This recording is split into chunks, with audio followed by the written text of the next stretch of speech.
اپنے محبوب کو فرمایا، خطاب کر کے فرمایا کہ یا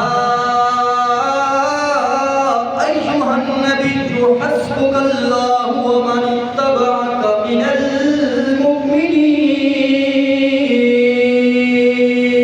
سبحان اللہ۔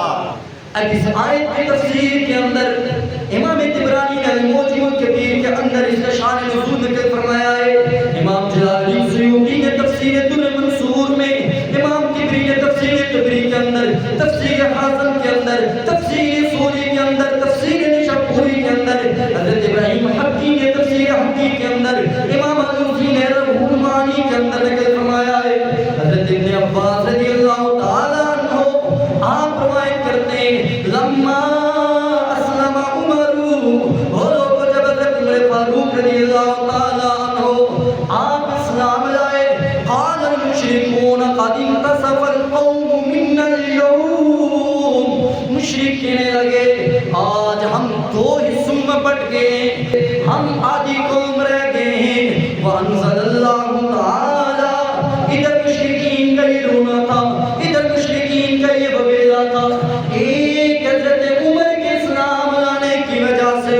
اتنا آپ کا مقام تھا، اتنی آپ کی پاور تھی، کفار کہنے لگے ہم آدھے رہ گئے۔ اللہ رب العزت نے ادھر اپنے محبوب کو بھی حضرت فاروق اعظم رضی اللہ تعالیٰ عنہ آپ کے اسلام لانے کی وجہ سے ایک مجدہ سنایا ہے، ایک بشارت سنائی ہے، ایک خوشخبری بھی سنائی ہے، اور ساتھ فاروق اعظم کے مقام اور رتبے کو بڑھا کر فرمایا ہے یا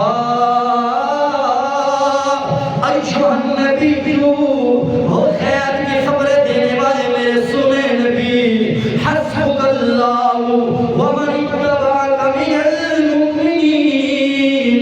اب فکر کی ضرورت نہیں ہے، آپ کے لیے آپ کا رب کافی ہے۔ وہ جو غلام آپ کی اتباع میں ایمان لائے ہیں، اب فاروق اعظم کے اسلام لانے کی وجہ سے